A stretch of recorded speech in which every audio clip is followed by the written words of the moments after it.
Thank you for watching a special episode of On Second Thought. This is Adam Wagener, the director.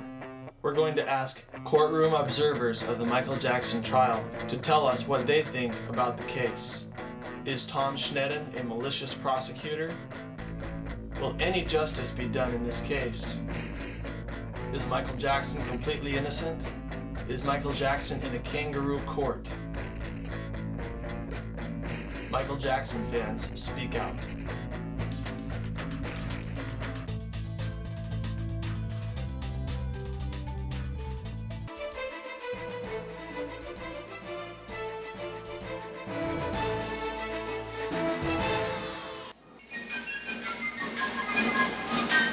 More than 200 years ago, Americans fought a revolution against big government.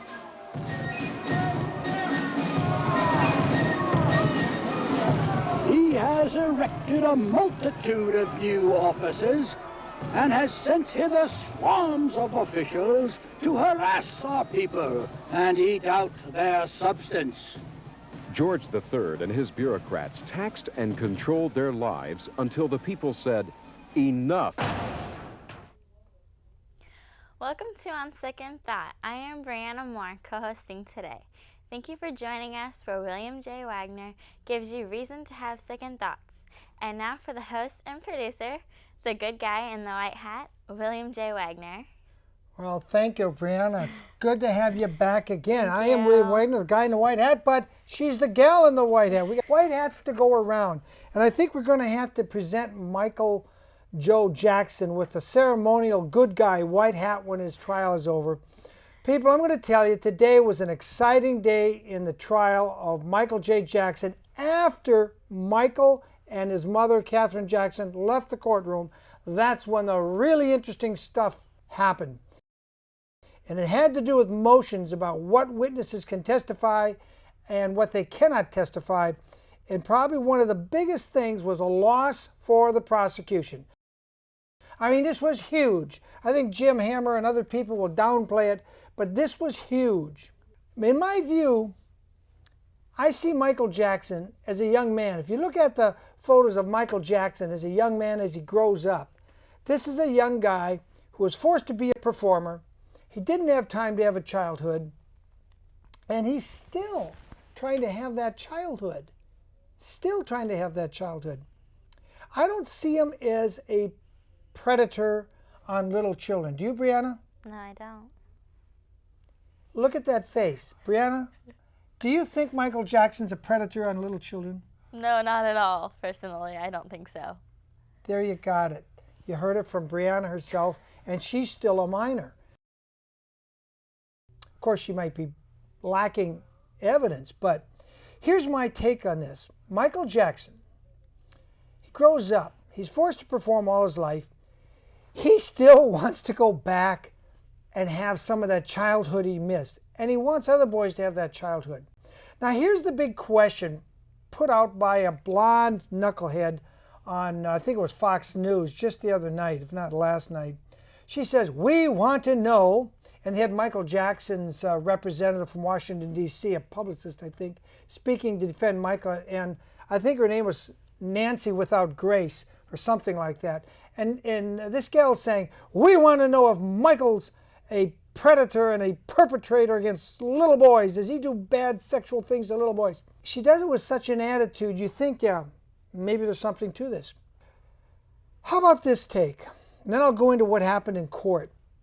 Any given weekend of the year, there are hundreds, if not thousands of boys that spend time alone, exclusively with an adult man or two. And to do this, they wear strange clothes. And they go out in tents, out in the wilderness or camping grounds. And they sit late at night around a campfire. And who knows what they're doing there? These are called scoutmasters. And these are Boy Scouts. But most of them come from middle class or upper class families, and they're roughing it, okay? They're finding out what it's like to not have mommy cook breakfast, lunch, and dinner for you, not have a refrigerator to pull open and just grab whatever goodies you want. That's what they're learning, to be more of a man. It's sort of a passage of manhood, to work your way up through first class, star life, and then finally Eagle Scout. The kids Michael Jackson brings out to Neverland Ranch in busloads are kids from the inner city. Now, I know some of these kids from the inner city. I was a scoutmaster down at the Wilshire Methodist Church for 3 years or more, some 20-some years ago. And some of the boys in my troop came from anywhere from Wilshire Boulevard down to 90th Street, came up for scout meetings and go camping, because I take them camping twice a month, over my wife's objections.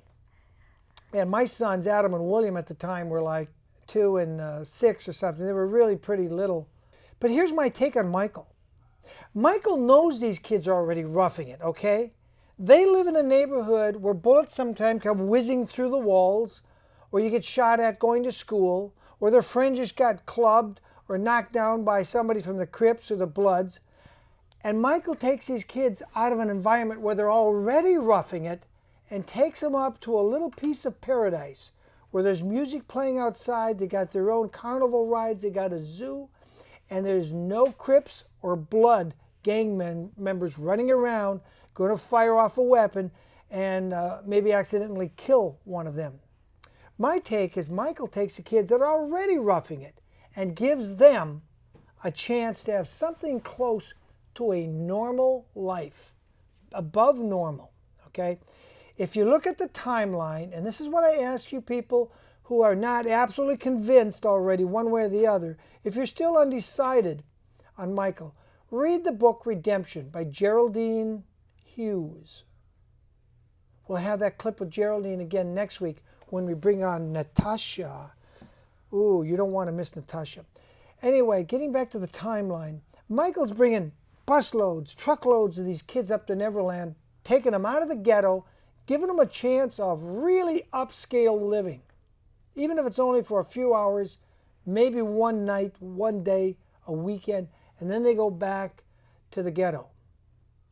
And let's face it, a lot of parts of LA between Olympic Boulevard and 90th Street is ghetto by anybody's standard. I've been there. I've lived down near there. Anyway, all the charges that they're bringing in now, past accusations, Collie McCullough and Robson and this kid Jason, who was in my home, and I didn't believe him when he told me his mother worked at Neverland Ranch. Turned out that was true, but it was the way he was bragging about it that I didn't believe him when he was on the stand saying, oh yeah, Michael touched me. But before he got to that, he'd been taped for 40 minutes or so saying, nothing ever happened. Michael tickled me, I tickle Michael. But they kept asking him, this is when Jason was like 12, 13. They kept asking him over and over and over. Put any 13-year-old in a little room with 2 big brawny policemen when he wants to get out of there and play, go rollerblading or skating or something, and just keep asking the same question until you get the answer. And then you say, okay, kid, that's what we needed to hear. You can go home. Jason, to me, was not a credible witness because his mother had sued. In fact, I still say to Tom Sneddon, yes, you have brought one credible witness, semi-credible, but they didn't see anything. I want you to show me one credible witness who has not sued Michael, not been countersued by Michael, doesn't have an axe to grind because they got fired or laid off. Show me one, just one credible witness. And it isn't there, people. It's just not there. And I think today we saw witnesses number 68, 69, and 70. Haven't seen yet one credible witness. The closest they came to credible